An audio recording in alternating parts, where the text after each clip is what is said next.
Hello and welcome to today's daily news report where I cover all the biggest stories affecting your wallet, life, and money. You watch this channel each day because I keep you in the loop on what's really going on in Washington, D.C. with President Biden and the U.S. economy. I want to thank today's video sponsor, ShipStation, and I'll tell you how to save your company money with them later in today's video. The New York Times has reported that insider information suggests that President Joe Biden is getting increasingly annoyed at people questioning his re-election bid. Biden is expecting the same criticism he got in the past, that he's too old or that he leans too close to the center politically. Biden knows in his heart, though, he's the one that beat Donald Trump, and this gives him confidence to run in 2024. However, some argue that Biden was voted in not because people liked Joe Biden, but because they were tired of Donald Trump. Now that Biden has been president, though, he has a track record of making a lot of mistakes. So people like Donald Trump or Ron DeSantis will likely take advantage of this opportunity as they campaign against him, or members of his own Democrat Party are going to use Biden's errors against him publicly. Recent polling shows that most of the United States now prefers Trump over Biden because of all of the economic hardship that we're all living through right now. Now, in order for Donald Trump to run again, he will have to avoid criminal charges from the Department of Justice. Yesterday, I reported that someone who was close to Trump got raided by the FBI. Now, John Eastman, another Trump campaign lawyer, stated that he was stopped and searched by the FBI. The FBI frisked John Eastman and took his phone while outside of a restaurant. Eastman has since requested that his personal property be returned and argued that the FBI's warrant was unlawful. His lawyer stated that he was forced to use his own face to unlock his iPhone, which directly violates his Fifth Right Amendment not to incriminate and testify against himself. Eastman has been accused of helping former President Trump try to overturn the 2020 election. So again, the Department of Justice is now using their authority to go after those closest to Donald Trump. President Biden ordered the Department of Homeland Security to take over an old Jewish kids camp in North Carolina called American Hebrew Camp. You can look up pictures. It's absolutely gorgeous. It costs $42,000 a year per child. The White House will be hiring 800 people to run the camp, and it will be the new home of illegal immigrant children that have been dropped off at the border. This has the Latin community absolutely furious. They say, we came here legally and it was difficult. Now the U.S. government is giving high-end accommodations to illegal immigrant children. This is totally unfair. So most of these children are going to be given significantly better treatment than even your own children here in the United States. Again, you can look this story up for yourself. Yesterday, President Biden was told by French President Macron not to go to Saudi Arabia to beg for more oil. He said that they are already at max capacity and they won't be able to help you. Now, President Biden didn't have a clue that Saudi Arabia is already maxed out on production. So he was planning this trip, and now people believe that Saudi Arabia was having the President of the United States come over so they could get him to bow down and then reject his request for more oil.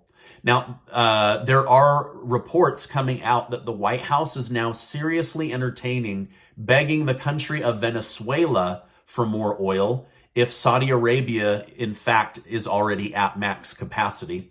It's not clear if Biden's July trip to the Middle East is still on or if it will be canceled in light of this new information. Now, be honest with me in the comments below. Should the United States buy oil from Venezuela and get these ridiculous prices down? Or is Venezuela as bad as Putin in your mind? Let me know your thoughts, because at this point, Russia's getting rich, we're getting poor, and there's cheap oil that we could go buy from a different country. I don't know. Let me know your thoughts in the comments. Now, I have a lot more information to share with you, but first, a word from today's video sponsor. So many of you have helped your company save money on shipping with ShipStation that they've asked to sponsor another video. The US economy is off to a good start for many businesses that do shipping, and the habit of buying online isn't going away. High shipping and gas prices, however, have forced many businesses to get creative in order to save money. Right now, companies all across the country are looking for ways to save money, and I want to make you look good by helping the company you work for save money with ShipStation. Members of my YouTube community and the company they work for get a 60-day free trial by going to shipstation.com/Stephen Gardner. ShipStation makes handling orders and shipping needs affordable and painless. And did you know that over 100,000 businesses use ShipStation to ship and save money? So head to shipstation.com/Stephen Gardner to get your 60-day free trial today. Help your company compete by shipping more in less time while saving money. I'll make sure to leave a link below so that you can copy and paste it to your boss or manager today. All right, now let's get back to today's news update. After Roe v. Wade was overturned, Representative Elizabeth Warren and Representative AOC called on Biden's administration to use federal land as a place to create abortion centers for women who have no other place to go. Vice President Kamala Harris responded to these suggestions, stating that they are currently not discussing this option, but are focused on ensuring people that are seeking abortions that they will be cared for.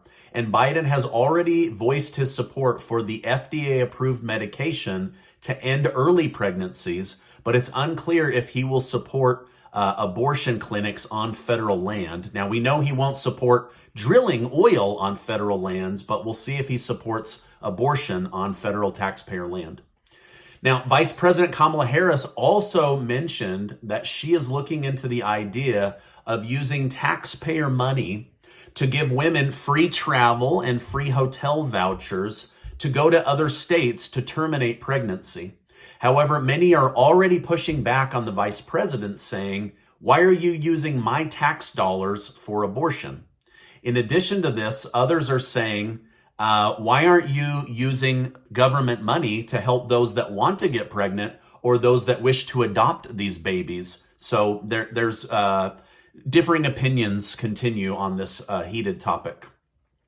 The mayor of Chicago, Lori Lightfoot, took stage to shout F Clarence Thomas after the Roe v. Wade decision was announced. Some have criticized her for using vile language that could incite violence, as she is the mayor of a city that is plagued by gun violence. Dozens of murders every single weekend in Chicago.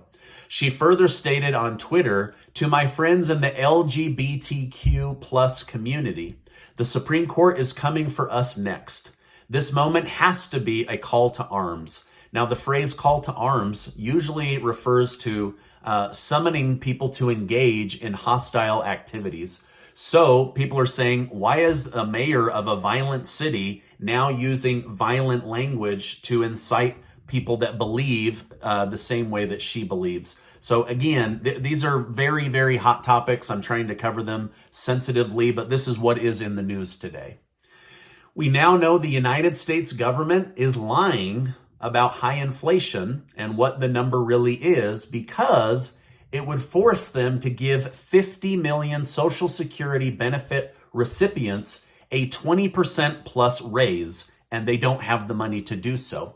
So instead, they locked in a rate at 5.9% before the data that inflation was really 8.6% could be made public.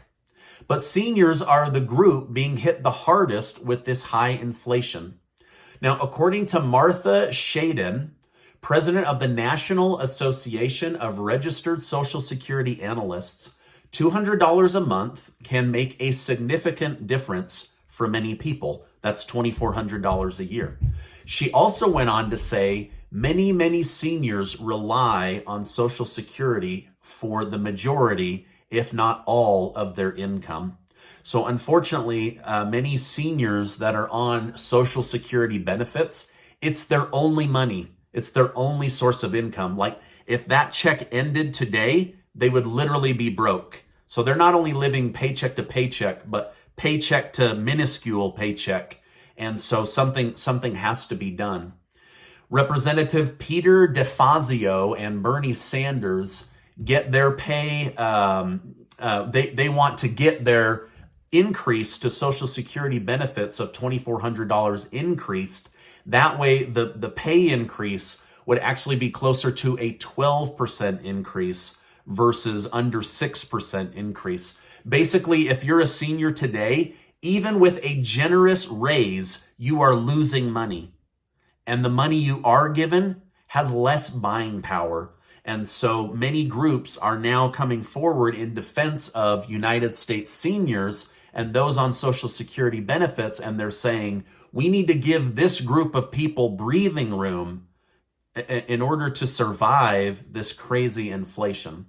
So a push for increasing Social Security and saving the Social Security program from becoming insolvent or basically unable to meet its obligations is gaining more and more attention in Washington, D.C., according to a new Yahoo News story put out this morning. I really hope they can do something for the seniors in this country. I know that they're hurting really, really bad from this inflation. And if you're a senior in my community, I see your comments. So again, I wanted to bring you this update that was fresh off of Yahoo News this morning. Another fresh story is California Governor Gavin Newsom is going to be providing $17 billion in stimulus check relief. This will basically be like the 6th stimulus check for the state of California. Families will now be able to receive up to $1,050 that could be used towards food or gasoline purchases. Now, the only issue is this is extremely counterproductive to what the Federal Reserve is trying to do by raising interest rates, which is to tamp down inflation. So if you helicopter $17 billion into one state, it's going to ripple out to the neighboring states. Now, the Fed says that they want to stop and slow this inflation, but then they turn around and give permission to give out huge chunks of free money in order to keep people alive. So they really are between a rock and a hard place. It's like, we know people need money in order to buy stuff, but if they keep buying stuff with printed money, it makes inflation worse. So again, these politicians, they're in a really, really tight position. And so anyway, this is another story that's in the news today. In fact, 48 million people are expected to fly this weekend for the 4th of July. This has caused a massive amount of flights to be canceled. Close to 6,000 flights have already been canceled, and that number could go way up, which just goes to show that even with the price of fuel being so high, people still want to go see their loved ones. And so it's making things expensive. In fact, they are saying that a July 4th barbecue this year will be 17% higher than it was last year. Yet they keep telling us inflation's around 8%. It's just lies, right? Anyway.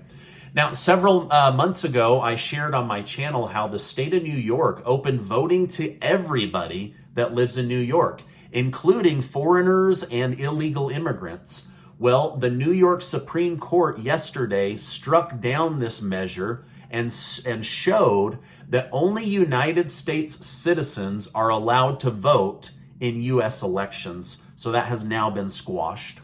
Some experts are expecting what's known as a bullwhip effect to take place in the U.S. economy following the rise in demand.